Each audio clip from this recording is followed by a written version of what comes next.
And we are waiting for more details about a stabbing at a South Nashville motel. Officers were called to the Drake Motel around 8 o'clock last night.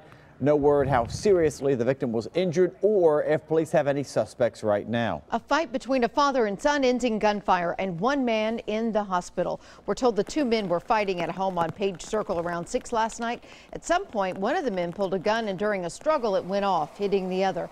The victim was rushed to the hospital but is expected to be okay. Charges, though, are pending. A developing story in Clarksville where police are investigating the death of an infant. They were called to a home on Malibu Drive yesterday morning. No word yet how that child died or if foul play is suspected. And a man is recovering after being grazed by a bullet in a parking lot. It happened just before 9 o'clock outside an apartment complex on Market Street in Clarksville. Officers found several shell casings at the scene, but the shooter took off. The victim was not hurt. Anyone with information is asked to call Crime Stoppers 931-645-TIPS. 2 weeks ago, they were at his graduation. This morning, they're planning his funeral. We're talking about 17-year-old Brandon Williams. He died yesterday after being shot on the dance floor at Club Kilimanjaro in North Nashville. He had just graduated from Hillwood High School. His family says he was planning to join the military and start a family. It's what he wanted to do, to get away from here. Get away from here and get out there and do something. He wanted to be something. He was smart, too. He was smart.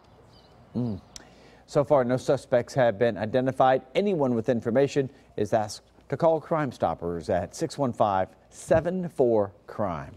We are learning more about the armed robber shot and killed after taking a woman hostage. Police say Alexander Rivera tried to rob the Easy Cash Solution Loan Center on Murfreesboro Pike Saturday afternoon.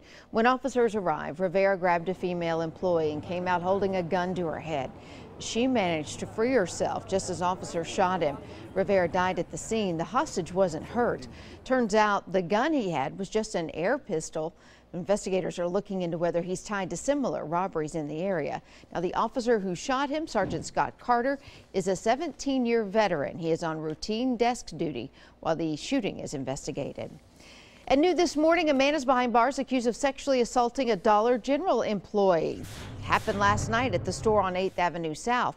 Officers say Edward Ehanwa touched the employee inappropriately when she checked the price of an item. He was arrested a short time and is now charged with sexual battery. A new development, Amy, in a violent weekend stabbing. Cornell Jones is now charged with aggravated assault with a deadly weapon. Metro PD telling us that Jones stabbed his ex-girlfriend's boyfriend in a Delta Avenue apartment Saturday. Now, Jones told police that he only did so in self-defense as he grabbed the knife. He's still charged, however.